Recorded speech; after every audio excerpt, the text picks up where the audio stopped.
Hello, boys and girls, moms and dads, grandmas, grandpas, cats and dogs, and all you peanut butter sandwiches out there. It's Teacher Paul here, and today we're going to be continuing our FreeCodeCamp Responsive Web Design course. We're going to be going on to our next project, which is to learn accessibility by building a quiz. Now, this is a subject in HTML I don't know a lot about, so I think I'm going to learn a lot of stuff as we go. And remember, I'm learning as you are as well. I am by no means a real web developer or programmer. I just do this for fun. I have my W3 schools open here as well. So if I need to reference it, I can just switch over and take it out. So let's get started on our first 10 steps here. So accessibility is making your web page easy for people to use, even people with disabilities. In this course, you'll build a quiz web page. You'll learn accessibility tools such as keyboard shortcuts, ARIA attributes, and design best practices. Well, I have no idea what ARIA stands for, so I'm hoping we can learn about that. Let's start our project. And here's what we're going to be building. So I guess we have some text boxes. We have a date input here, quite a nice one. We have some radio buttons and a drop down and some text box, as well as a confirm button with some validation there. Okay, let's get started. Step 1. Welcome to the first part of the accessibility quiz, as you are becoming a seasoned and HTML and CSS developer. I don't know about that yet. We have started you off on the basic boilerplate. So we already have our HTML tags, head, body, ready to go. Start this accessibility journey by providing a lang attribute to your HTML element. This will assist screen readers in identifying the language of the page. So this is an attribute to tell screen readers, tell the computer what language is your web page in. And we're going to apply it to our HTML, saying the whole page is in one language.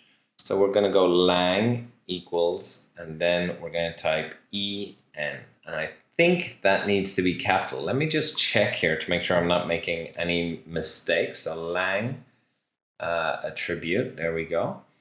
And, oh, it should be lowercase by the looks of it. So EN lowercase for English. So straight away, step 1, I've made my first mistake. There we go, EN for English. Check your code.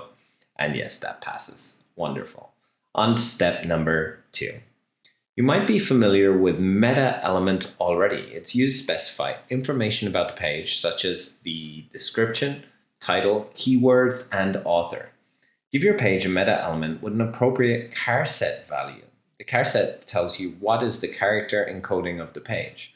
Nowadays, UTF-8 is the only encoding supported by most browsers. Okay, so we are going to go down here. We're going to open some meta, and we're going to give it an attribute of charset. So attribute equal charset equals, and then we're going to type in UTF-8, and let me see, I'll just close the meta here and check our code. There we go. So yes, our charset now is set to UTF-8. Step 3. Continuing with the meta elements, a viewport definition tells the browser how to render the page, including one betters visual accessibility on mobile and improves SEO. Add a viewport definition with a content attribute detailing the width and initial scale of the page. So I'm a bit lost for this one. So we need a viewport definition. Let's have a look over here, back to W3 schools. We're going to be here a lot today because this is something I've never really used when making websites, and I need to get better at it. So here we go, responsive web design viewport. So it's inside the meta, and then you say name equals viewport, content equals width equals device width and initial scale. Okay, so I see how we're doing it now. We're going to add another meta name equals viewport.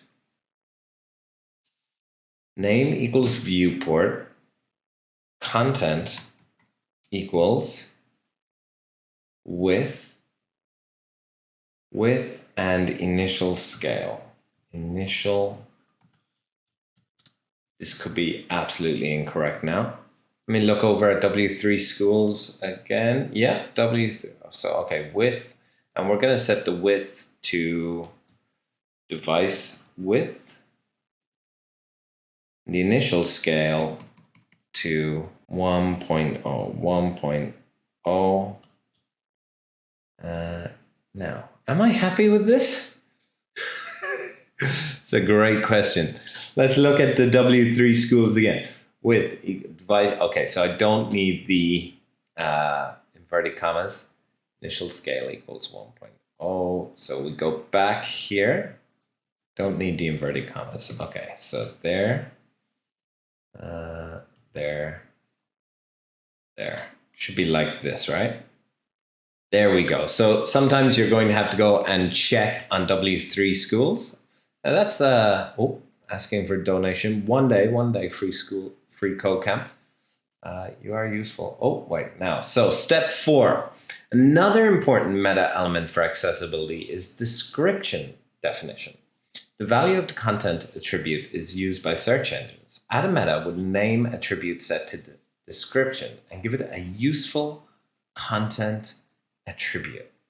So we're going to add another meta tag here, meta, and we're going to say name equals description, and then content equals, and for content we're going to say this is a quiz page made for FreeCodeCamp, period. Check. And there we go. So that's starting to make sense now. Now we have a description, and search engines will be able to use this, and screen readers for people who perhaps are blind or suffer some other disability. Lastly, in the head, the title element is useful to understand the content of a page. Furthermore, it is an important part of SEO. Give your page a title that is descriptive and concise. Okay, title. And we're going to say Free Code Camp Quiz Project. And then close off my title again. And that should be good enough, I think. Excellent. Step 6. Accessibility. Navigation is a core part of accessibility, and screen readers rely on you to provide the structure of your page. This is accomplished with semantic HTML elements. Add a header and a main element to your page. The header element will be used to introduce the page, as well as provide a navigation menu. The main element is going to contain the content, the core content of your page. So I come down here. We're going to have a header. And I'm going to close off my header. And then we're going to have a main, and we're going to close off the main. I remember these tags came in with HTML5. They were not there when I started learning, but now, yes, they're very useful. And we have indeed passed our code there. Step 7, inside the header, provide context about the page by nesting one image, H1, and nav element. The image should point to, and they give us the link, and have an ID of logo. The H1 should contain the text HTML/CSS quiz. Okay, so we're inside the header, and inside here we're going to have an image, img, and then source equals, and then we're going to copy this big long URL, ID equals, and for ID we're going to write logo. Okay, and then we close that off. and come down here, and we're going to type in H1, open a H1 tag. We're going to type HTML/CSS quiz H1. And they also want to have a nav element, but we don't have anything to put inside it yet. So let's see if we are done. Yes, we are indeed. Fantastic. Okay. Step number 8. The useful property of an SVG, scalable vector graphic, these are the graphics you can make in Illustrator, is that it contains a path attribute, which allows it to be scaled without affecting the resolution. Because SVG works through mathematics, like it just takes points and then it can scale them infinitely big or infinitely small, and there's going to be no blurriness you get with PNG images or JPEGs. Currently, the image is assuming its default size, which is too large. Correct the scale using its ID as selector and setting the width to max 118 VW. So we're inside our CSS now. The ID, I remember, is logo. Okay. And we want to set the width to be max 100 pixels, 18 VW. And VW means vertical width. So there we go. So now, is that correct? Yes, it is. So on step number 9, as described in the FreeCodeCamp style guide, logo should retain aspect ratio of 35/4 and have padding around the text. Oh yes, so we need to follow their rules for using their logo. That's their style guide. I can open this one here. And yeah, you can see here, this is all the rules about how to use the FreeCodeCamp logo. So it says like, don't rotate, do not reassign colors, do not rearrange logo elements. And that's how we can use it in a way that they are okay with. So first of all, we need to change the background color so you can see the logo. Okay, so background color, and we're going to set that to hashtag 0A0A23, semicolon. Then use the aspect ratio property. Okay, I've never used this before, aspect-ratio, and we're going to set the aspect ratio to 35/4, colon. And then padding, and our padding is going to be 0.4 REM, like so. And now our logo looks a lot better. We can actually see it for one. And it also is following the style guide. Step number 10. Make the header take up the full width of its parent container. Set its height to 50 pixels and a background of that hex code, and set the display to use flexbox. Wow, that's a lot of stuff. So we're going to select our header, which is an element, so we don't need to hashtag or anything. And for the header, we are going to give it a height. The height is going to be only 50 pixels. Background color,